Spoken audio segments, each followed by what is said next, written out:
Africa का एक छोटा सा देश है सोमालिया।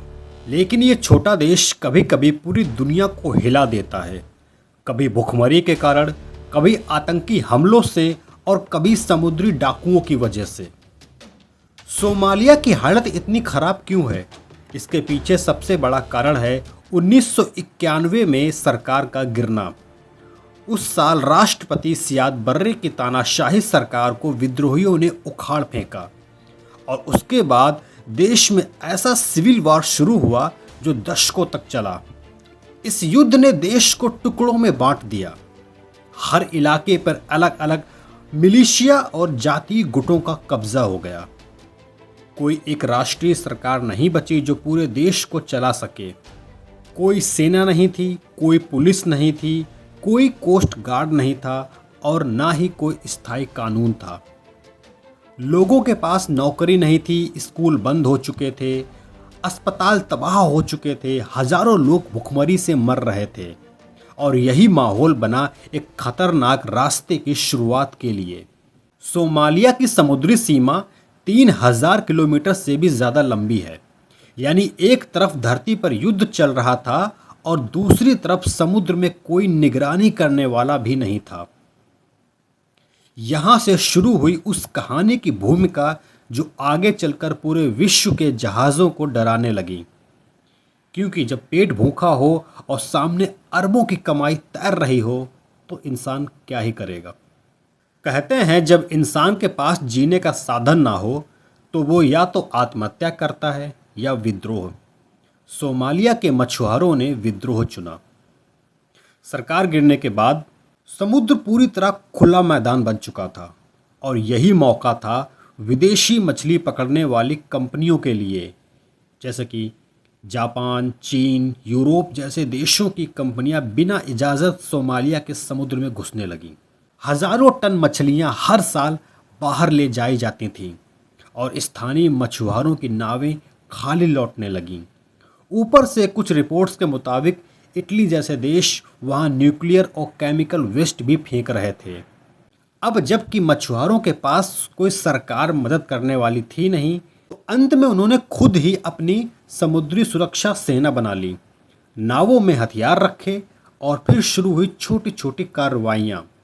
पहले वे विदेशी जहाज़ों को डरा धमका कर भगाते थे, फिर जहाज़ों को रोकना, बंधक बनाना और पैसे लेकर छोड़ना शुरू हुआ। धीरे धीरे ये काम बिजनेस बन गया। हर इलाके में अलग अलग डाकू गैंग बनने लगे, जैसे कि the Somali marines, the national volunteer coast guard, the Marka group इत्यादि। और यही मछुआरे अब AK-47, RPG और सैटेलाइट्स फ़ोन से लैस होकर बन गए दुनिया के सबसे खतरनाक समुद्री डाकू। 2008 में सोमालिया के डाकुओं ने दुनिया का सबसे बड़ा तेल टैंकर MV साइरस स्टार अगवा कर लिया। इसमें $100 मिलियन तक का तेल था और फिरौती मांगी गई करीब $30 लाख। ऐसे ही 2009 में अगला झटका लगा अमेरिका को, जब डाकुओं ने अगवा किया MV मार्क्स अल्बामा को। उसके कप्तान थे रिचर्ड फिलिप्स।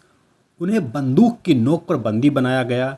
अमेरिका ने तुरंत नेवी सील्स भेजे और हुआ एक हाई वोल्टेज ऑपरेशन।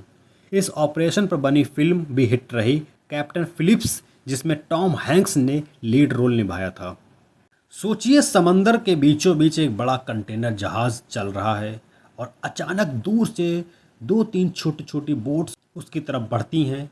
पहले तो लगता है जैसे मछुआरे होंगे, लेकिन जैसे ही वो पास आती हैं, हाथों में होती हैं AK-47 राइफलें, रॉकेट लॉन्चर और आंखों पर काला चश्मा।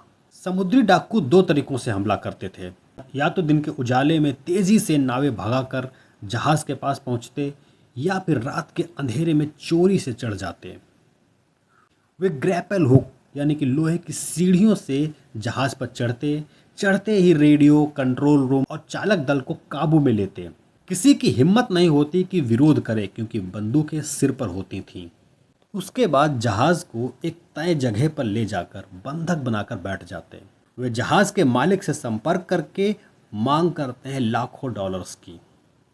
कभी कभी तो जहाज़ महीनों तक बंधक बना रहता बंदियों को एक छोटे कमरे में रखा जाता, वे डरे सहमे से रहते हैं।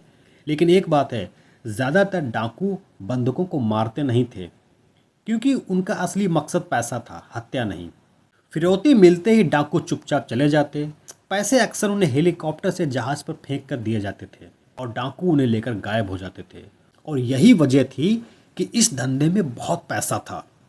कुछ डाकू तो इतने अमीर हो गए कि उन्होंने अपने गांव में महल जैसे घर, गाड़ियां और निजी सेना तक बना ली।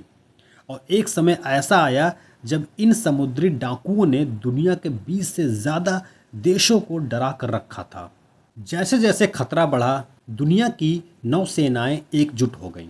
भारत, अमेरिका, रूस, चीन और नाटो ने अपने युद्धपोत अदन की खाड़ी में भेजे।